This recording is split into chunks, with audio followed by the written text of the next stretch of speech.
नमस्कार दोस्तों। आज हम लोग शुरू करेंगे active passive UP board examination 2012 में पूछे गए आल सेट। ये 2012 का पूरा सेट है कक्षा 10 का, ठीक है ना। कक्षा 10 में पूछे गए सारे यूपी बोर्ड में पूछे गए जितने भी एक्टिव पैसिव हैं सबका प्रयोग यहाँ पर देखेंगे, सबको हल करेंगे। सबसे पहले शुरू करते हैं। पहला लिखा है ही रीड्स दिस बुक, वह किताब पढ़ता है। He reads this book indefinite tense में है तो इनडेफिनिट टेंस में सब्जेक्ट आता है, इज आर एम आता है, वर्ब का थर्ड फॉर्म बाई और ऑब्जेक्ट लगाया जाता है। कोई भी पैसिव बनाना है तो कोई भी पैसिव उसमें सबसे पहले हमेशा वर्ब का थर्ड फॉर्म ही लगता है, हमेशा वर्ब का थर्ड फॉर्म रहेगा। उसके बाद सब्जेक्ट को ऑब्जेक्ट और ऑब्जेक्ट को सब्जेक्ट बनाया जाता है। तो इसका ऑब्जेक्ट क्या है? ऑब्जेक्ट है दिस बुक, वर्ब क्या लगेगा? इज, रीड का थर्ड फॉर्म रीड, बाई लगा करके हिम लगा देंगे, हल हो जाएगा। दूसरा क्या है? Leave the room, imperative sentence है। इंपरेटिव सेंटेंस में ऑर्डर वाले में बताया गया होगा आप लोग को कि लेट लगाया जाता है, लेट के बाद ऑब्जेक्ट लगाया जाता है और उसी ऑब्जेक्ट के बाद बी और वर्ब का थर्ड फॉर्म लगा करके, और इसमें हमेशा बाय यू छिपा रहता है, और सॉरी हमेशा इसमें यू सब्जेक्ट छिपा रहता है तो आप बाय यू कर सकते हैं या तो यहाँ पर फुल स्टॉप लगा दें, ठीक है। अगला क्या है इसी में? अगला सेंटेंस होता है everybody knows him. Everybody knows him तो ऑब्जेक्ट का बना दिए, सब्जेक्ट इंडिफिनिट टेंस है तो इज लगा दिए, नो का थर्ड फॉर्म नोन, और नो शब्द के साथ हमेशा वर्ब का नोन के साथ हमेशा टू का प्रयोग होता है और किसी प्रीपोजिशन का प्रयोग नहीं होता है, बाई का प्रयोग नहीं करते हैं। उसी तरह से अगला क्या है? अगला क्या है? They have won the match. ये है प्रेजेंट परफेक्ट टेंस तो ये है सब्जेक्ट, ये है वर्ब और ये है ऑब्जेक्ट। तो ऑब्जेक्ट को हम सब्जेक्ट बना दिए, उसके बाद हैज लगाएं और अपने से बीन लगा देते हैं, और पैसिव में हमेशा वर्ब का थर्ड फॉर्म आता है, बाई लगा देंगे और दे का ऑब्जेक्टिव केस देम होता है। ये हो जाता है क्लियर। उसी तरह से अगला है द मैच, नहीं sorry P by the people का प्रयोग नहीं करते हैं। फिर से देख लेते हैं बाई द पीपुल, जैसे people always admire the freedom fighters, तो फ्रीडम फाइटर्स बहुत सारे हैं तो आर लगाएंगे, ऑलवेज लगाएंगे, एडमायर का एडमायर्ड हो जाता है और कभी भी बाई द पीपुल का प्रयोग नहीं किया जाता है, इसलिए यहाँ पर नहीं लगाया गया है। अगला क्या है?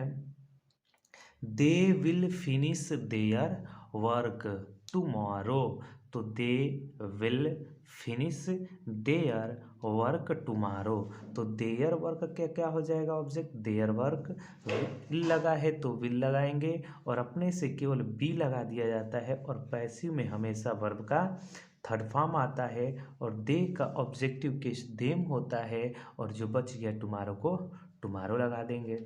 फिर से देख लेते हैं, देख लीजिए इसमें कहीं भी दिक्कत होगा, सब्जेक्ट को ऑब्जेक्ट बनाते हैं, ऑब्जेक्ट को सब्जेक्ट बनाते हैं और उसी ऑब्जेक्ट यानी कि जो नया सब्जेक्ट बना है उसी के अनुसार हेल्पिंग वर्ब का प्रयोग किया जाता है, और उसके बाद पैसिव में हमेशा वर्ब का थर्ड फॉर्म लगाया जाता है, और नो क्रिया के साथ हमेशा टू का प्रयोग होता है, बाई का प्रयोग नहीं होता है, और पीपुल के साथ हमेशा पीपुल जो होता है बाई द पीपुल का प्रयोग कभी नहीं किया जाता है, इसलिए यहाँ पर बाई द पीपुल का प्रयोग नहीं किया गया है। अगला इसी का देख लेते हैं, 2012 का पूरा सेट था। अगला देख लेते हैं। अगला क्या है? यूपी बोर्ड एग्जामिनेशन 2013 आल से, यानी यूपी में जितने पूछे गए सवाल है एक्टिव पैसिव से, ये सब के सब आए हुए सवाल हैं, आए हुए क्वेश्चंस हैं, और ये 2013 में पूछे गए हैं, उसी को हम लोग हल करेंगे, ठीक है। पहला क्या है? Please walk on the right, please walk on the right imperative sentence है, और आपको बताया गया होगा कि यदि सेंटेंस के शुरू में प्लीज काइंडली सर लगा हो तो उन सब को हटा करके, उन सब शब्दों को हटा करके यू आर रिक्वेस्टेड टू से शुरू किया जाता है वाक्य को, तो यू आर रिक्वेस्टेड टू लगा दिए और पूरा का पूरा ये उतार दिया जाता है, ठीक है। यू आर रिक्वेस्टेड टू से शुरू किया जाता है। यदि प्लीज लगा हो, काइंडली लगा हो, सर लगा हो तो उन शब्द को हटा करके यू आर रिक्वेस्टेड टू से वाक्य को शुरू करते हैं और पीछे का पूरा उतार देते हैं, पैसिव में चेंज हो जाता है। उसी प्रकार अगला देखते हैं। He is helping he is helping his brother, तो ऑब्जेक्ट क्या है, हिज ब्रदर। हिज ब्रदर को लेकर आ गए। ये प्रेजेंट का कंटिन्यूअस है तो इज लगा दिए, और प्रेजेंट कंटिन्यूअस टेंस लगाते हैं, और वर्ब का हमेशा थर्ड फॉर्म का प्रयोग किया जाता है। बाई लगाएंगे और ही का ऑब्जेक्टिव केस हिम हो जाता है। इतना क्लियर होगा, उम्मीद करते हैं क्लियर होगा। अगला देखिए, ये वाला वेरी इंपॉर्टेंट है क्योंकि 2012 में भी पूछा गया था इसी सेंटेंस को, और 2013 में भी रिवीजन करके पूछा गया था।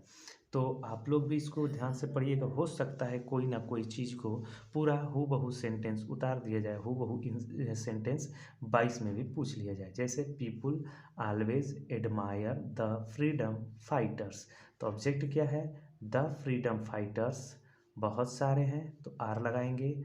ऑलवेज एडमायर का एडमायर्ड फुल स्टॉप, और पीपुल का प्रयोग नहीं किया जाता है, बाई द पीपुल का प्रयोग नहीं करते हैं, बाई द पीपुल का प्रयोग नहीं किया जाता है। ये कौन सा, इंडेफिनिट टेंस में था इसलिए इज आर एम का प्रयोग करते हैं। उसी तरह से ही teach me English, indefinite tense है, दो ऑब्जेक्ट है, एक डायरेक्ट है, एक इनडायरेक्ट ऑब्जेक्ट है, यानी इनडायरेक्ट ये है, डायरेक्ट ऑब्जेक्ट ये है। तो दो तरीका से बनाएंगे इसको, एक बार इसको लेकर के इंग्लिश इज वर्ब का थर्ड फॉर्म टॉट, और जब लिखेंगे तो टू मी, क्यों लिखते हैं, क्योंकि ये इनडायरेक्ट ऑब्जेक्ट है, इनडायरेक्ट ऑब्जेक्ट से पहले टू का प्रयोग करते हैं। बाई लगाएंगे, बाई लगाने के बाद ही का ऑब्जेक्टिव केस लगा देंगे, हो जाएगा। या तो हम इंग्लिश न लेकर के हम बना दें आई से, तो आई के साथ एम लगाएंगे, वर्ब का थर्ड फॉर्म। इंग्लिश लगाते समय यानी कि डायरेक्ट ऑब्जेक्ट लगाते समय कोई भी प्रीपोजिशन का प्रयोग नहीं करेंगे, बाई लगाएंगे, ही का ऑब्जेक्टिव केस हिम कर देंगे, ठीक है।